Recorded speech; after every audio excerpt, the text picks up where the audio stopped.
What's going on, everyone? It is that time of year once again. The G1 Climax tournament has officially begun, the #1 tournament in all of professional wrestling, and the narcissist is in the building to give you my review of night one of the G1 Climax tournament. Shout out to all my New Japan heads out there. If this is your first visit to my channel, welcome. Allow me to introduce myself. I am the natural Chris Black of the Saturday Night SlamCasters podcast, independent professional wrestler, and everybody's favorite narcissist.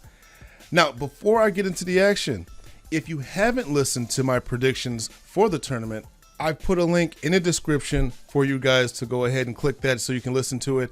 I give not only my winners of the tournament, but also the biggest losers in each block, as well as all of the matches that I am looking forward to seeing. So with that out the way, let's get started. So we start out as we normally do with the G1. We have undercard matches. This year it's going to be, looks like some of the new young lions. And in our first match, we have Oiwa taking on Sho.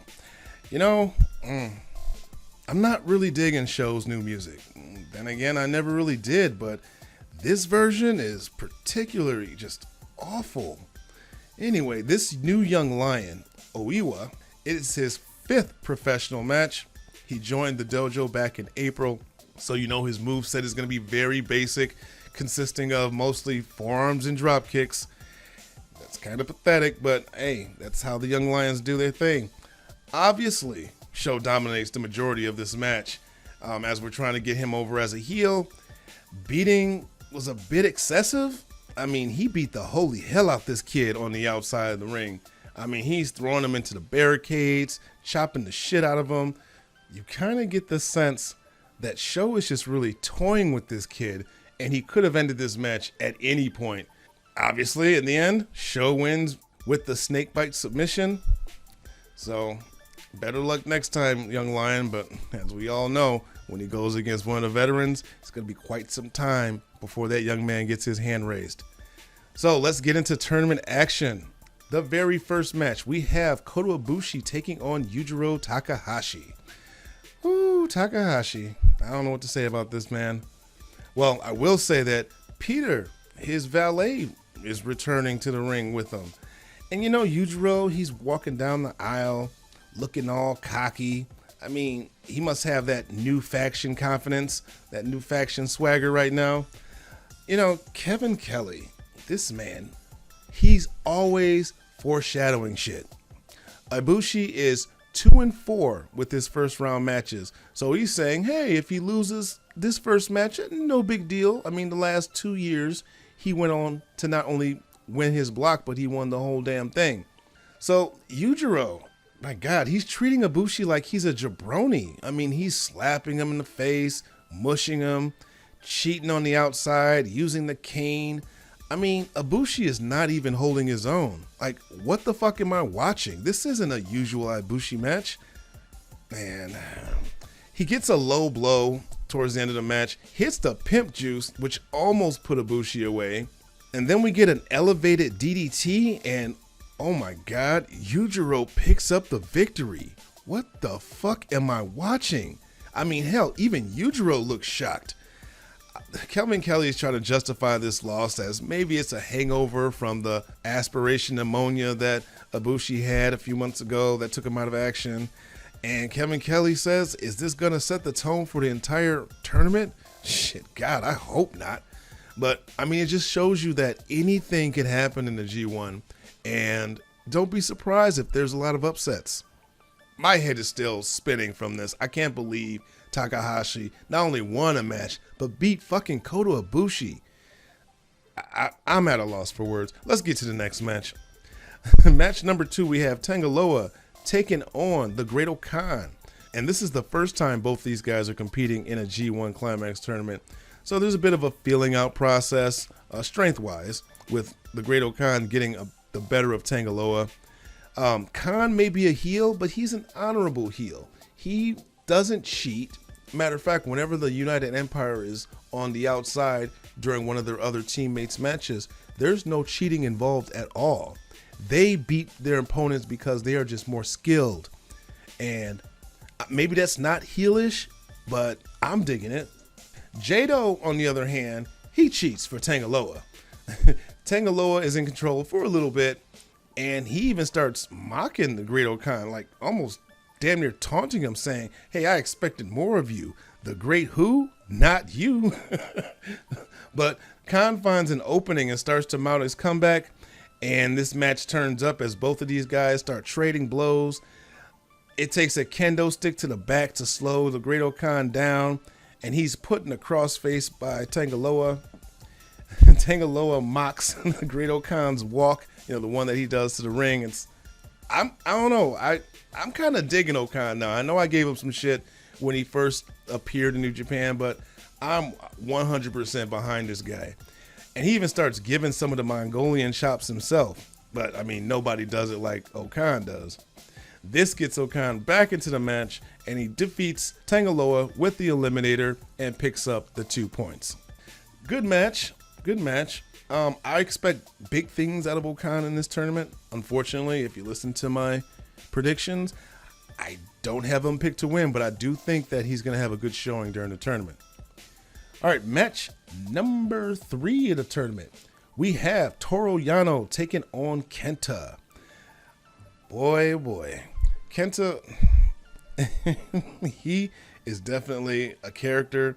He almost seems like he's not really part of Bullet Club anymore. He's like doing his own thing, but I guess he technically still is Bullet Club. But anyway, Kenta gives the announcer a long piece of paper to read, and he's, giving out all of his accolades. I mean, it's in Japanese, so I don't really know what he's saying, but I guess he's mocking Yano's because Yano's introduction is like 5 minutes long. The referee checks Yano for tape because Yano, during the G1, if you're not familiar, he always tries to tie his opponents up and win via countout. That's Yano's thing. The referee does find one roll shoved behind his knee pad, but Yano is protesting and Kenta has to be searched, and sure enough, he's got some tape stashed in his trunks as well. So Yano's matches are in the G1 is usually interesting, if not entertaining. Kenta, he's doing his stalling tactics, rolling in and out the ring. While in the ring, Kenta mocks Yano and gains control after spraying him in the face with some disinfectant. They fight onto the ramp.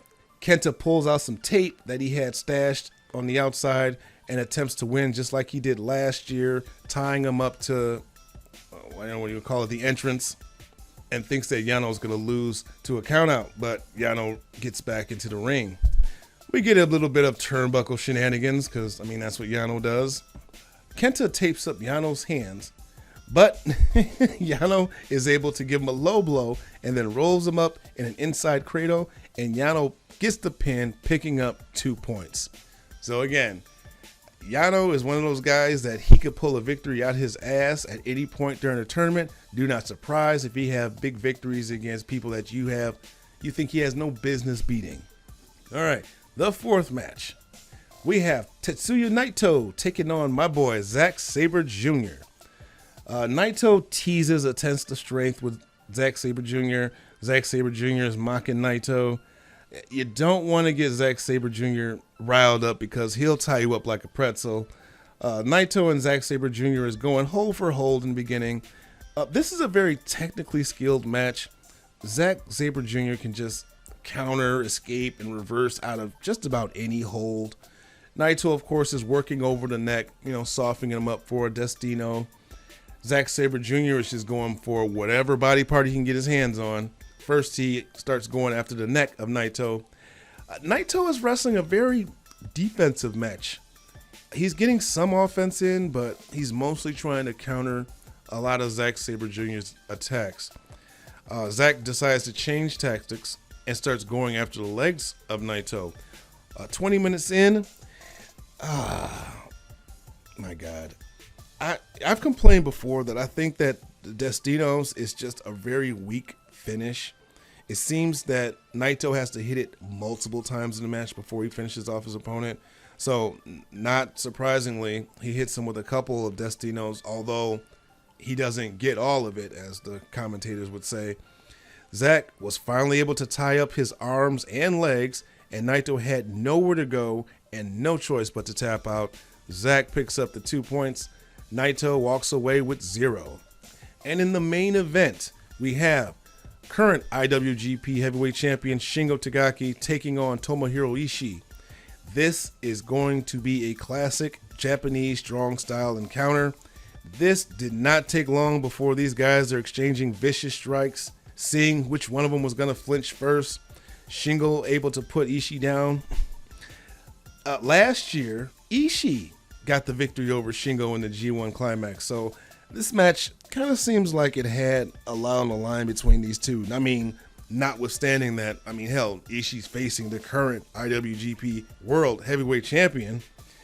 There was a very scary point in this match where Ishii goes for a superplex, and I don't know what happened, but he lost control over Shingo, and Shingo damn near fell on his head. Luckily, he was able to maneuver and land safely, but then he does it again flawlessly. It was a very scary point because, at any point, if you get dropped on your head, it can be scary. Anyway, this match is pretty even between these two. Like I said, they're just beating the shit out of each other. The strikes these two deliver look like they would just about finish anyone else off. But in the end, Shingo's able to pick up the victory with the Last of the Dragon. After the match, it's almost as if Shingo doesn't even realize he got the pin because he drops an elbow on Ishii as his music is playing. And Ishii looks like he's not in a good place. His right hand looks like it could be injured, the way he's cradling his arm post-match. Man, there's one thing about the G1 Climax is that the longer it goes, towards the end, there's going to be a lot of people taped up, bandaged up, because you don't really want to quit, but at the same time, you could be hurting by the end of this tournament. So to get injured early on is not a good sign because, we've got 8 more nights in your block to go. But that'll do it for all the matches in the night 1 of A block.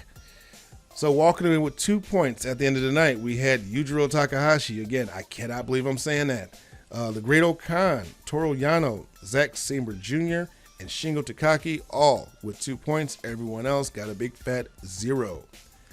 Now, I'm recording this a little later than I wanted to, but there is some news coming out of New Japan about Naito. Apparently, in his match against Zack Sabre Jr., he suffered a left knee injury, and he is officially out of the tournament. And no, they're not going to replace him with somebody else. Instead, every single one of his matches is going to be forfeited, so his opponents are automatically going to get those 2 points on the nights that they were supposed to wrestle Naito. Now, they still will have like an exhibition type match against somebody else. No points are going to be at stake. They've already got the 2 points from Naito. So that's sad. That's sad to hear. I wish Naito would be able to complete the rest of the tournament, but I don't want him working hurt. Shout out to Naito. Hopefully he has a speedy recovery. As of right now, they are not sure how long he's going to be out, but we will keep him in our thoughts. But that's all I got. So I will be seeing you again next time when I review night 2 of the G1 Climax tournament as we have B block action. Be sure to check out all of my social media links in the description, as well as the links to the Saturday Night SlamCasters podcast. Until next time, come get slammed.